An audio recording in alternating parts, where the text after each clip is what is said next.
ഇന്നും ഊട്ടുപാട്ടിനെ കുറിച്ചാണ് എനിക്ക് പറയാനുള്ളത്. ഇന്നത്തെ ചിത്രങ്ങളെല്ലാം 2008 എടുത്തവയാണ്.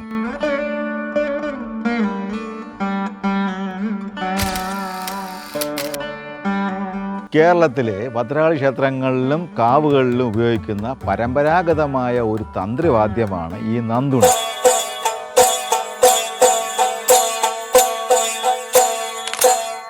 ഗിത്താറും വയലിനും പോലെ ഒരു തന്ത്രിവാദ്യമായ ഇതിനെ കേരളത്തിൻ്റെ ഗിത്താർ എന്നും വിളിച്ചു വരുന്നുണ്ട്.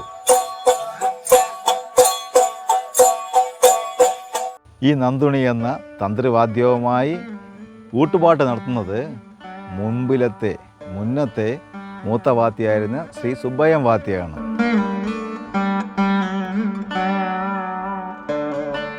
അതായത് ഇന്നത്തെ മൂത്ത വാദ്യ ശിവകുമാറിൻ്റെ പിതാവ്.